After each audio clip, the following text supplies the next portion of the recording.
is. Old school it is. Do you have your speaker? Yeah. Do I have Wow. my speaker?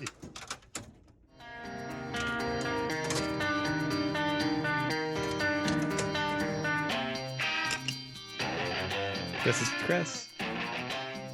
This is Chrissy. I'm Jeff. And I'm mental. Oh, Not Wow, this sitting is- in the bottom of a bucket. And we are everyone attempts new videos and Are gets you all messed up sure? racers. I know you're expecting a Volvo wagon episode, but I find your lack of faith of disturbing because this is the New Hope episode for our podcast. The day we're recording is May 25th. And in 1977, a somewhat known director of American Graffiti released his space opera.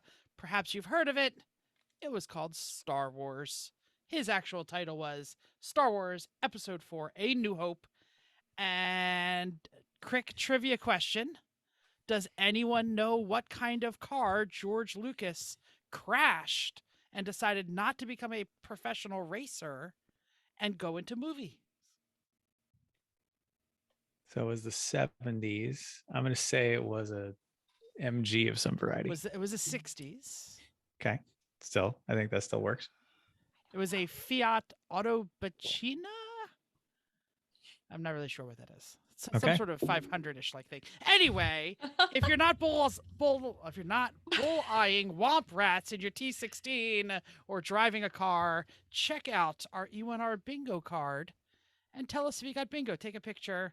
Oh, but I wanted to go to the Tashi station and pick up some power All right, converters. I sense a disturbance in the force.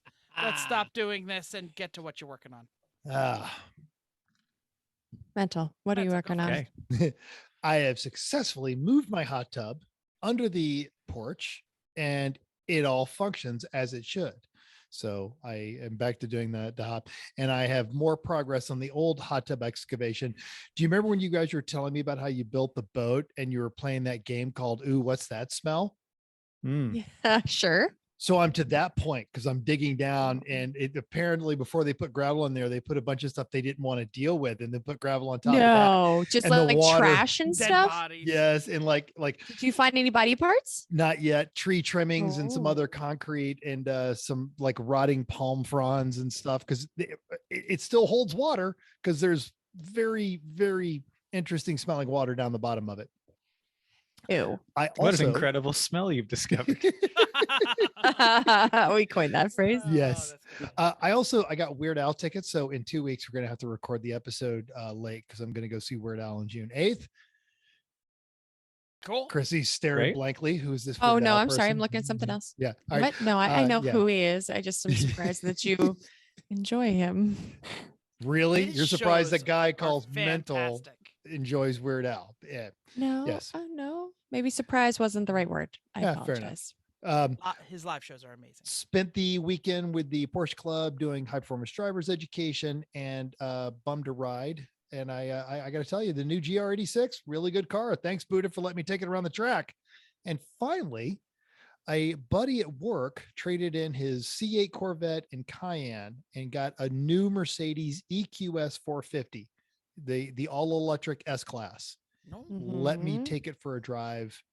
The hype is real. That car is incredible.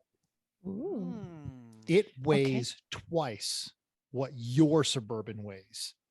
No. That would be 14,000 pounds. Okay, no, it's a 7,500 pound car. I had it in my head that your Suburban was 4,200 pounds. That's Oh, that was the. I wish the Mercedes That's the is 4,200 Rolls-Royce. pounds. Yeah. it's Snowflag. wasn't the Well, Rolls-Royce Snowflag. 42? Yeah, snow. No, Anyway, but yeah. Yeah. So Uh, ours has been on the scale many times. It weighs about 7,000 pounds. All right.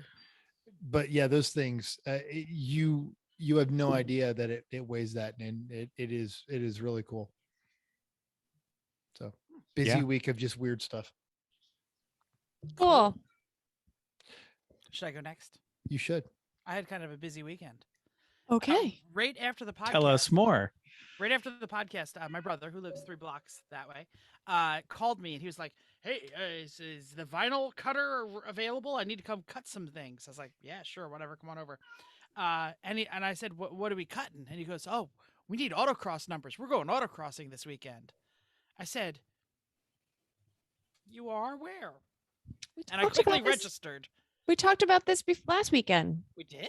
Yeah, we Yeah. did because he said he was going to take the Miata, and he wasn't sure if we were allowed to use it for Radwood, for which we didn't go.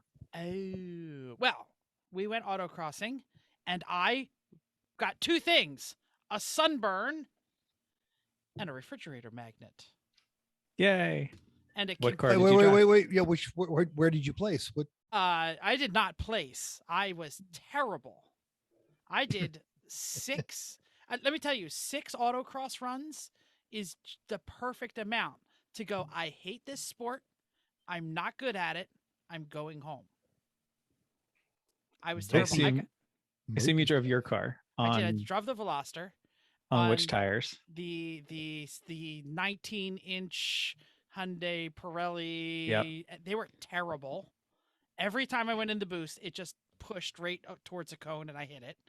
Yeah, maybe I should have left on some of the electronic nannies. I don't know. I did it in N mode, and I literally kept getting back and going, that wasn't a fast run. And then I look at my schedule and be like, disqualified, off course. Oh. Wah, wah. Several times I knew that I went off course, but several times I was like, oh, I thought I was on course. Anyway, In this Use the Force episode, Mopey Jeff goes off the autocross course. that's fine. It's fine. Like I said, Mopey Jeff. the sunburn. So I should mention that South Jersey SCCA goes autocrossing on an airfield, an abandoned airfield. So it's kind of like a road course shrunk down. It's not like a parking lot. So there's a lot of room to get going really. I had to go into third. Like the Miata was like topping out. Like it was long. So, but anyway, yeah, autocrossing, not my sport. Not interested anymore.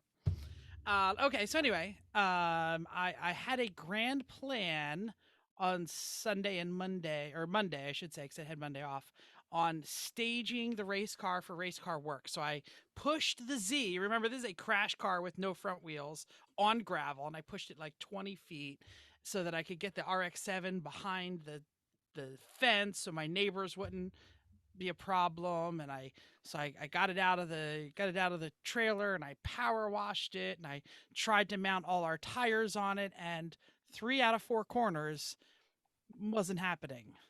So we had this really bizarre, like, okay, so it has 15s on it now, and we were putting on 17s with much bigger tires, lots more meat, and it just rubs everywhere. So we have some spacer issues. There's a place where the brake lines like aren't clocked right, so they point right at the wheel. They're the splitters and things are like touching the wheels. There's a lot of reworking to do in the front of that car to get everything doing. I mean, it's not a problem. I just spent all day trying to get it to roll on the race on the our rubber, because the 15s are so low. I can't even like get it over the hump of my driveway. So it's still in the driveway. My trailer's on the street. It, yeah, the township is going to come at any minute and give me lots of fines. I don't care. But we got a couple of days working coming up with Jim. I'll say that's fine, and that's fine, and that's fine, and that's fine. Uh-huh. Sounds great. No, so it's all over the place here. So it's under a cover at least. There it is. That's what I was working on. Great. Chris, Great. I've switched gears to boat again. The Boston Whaler that's been in my family for 30 something years. Last year, 2 years, we restored the hull. The one thing we didn't touch was the engine, which is the 2005 Tohatsu 90 horsepower direct injected. So I said, well, this year let's refresh that because it's looking a little worse for wear. It runs pretty well, but so I did a little bit of mechanical stuff. I had the fuel injectors cleaned over the winter, got those in, new spark plugs. There's a leaking gasket in part of the fuel system, replaced that. And then got to putting stuff back on because I had all the brass like railing set-offs and things and Norman pin and whatnot all re-chromed over the winter. So that all had to go back on. Before that, I had to cut and buff and wax the interior of the boat before the railings go on, because then the railings are really in the way. It's a pain in the butt to do it then. So got all that done and boat washed and great. And then actually we took the boat out for a couple hours Saturday afternoon when it was 96 degrees, took it to the lake. And that was a great time to do it. Yeah. Then Sunday was more boat stuff, sanding and deconstructing and figuring out how outboard motors work. And, 15-year-old, actually more than that, 17-year-old saltwater outboards have a couple crusty things on. This one wasn't as bad as I thought, but still taking stuff apart, removing decals, like the whole side of the cowl. The whole side of the cowl was a big decal, the graphic thing, and it's been on there for a long time, baking in the sun. It took a couple of days to get all the adhesive and everything off. Even one of those eraser wheels, and it just takes forever. It's so much time.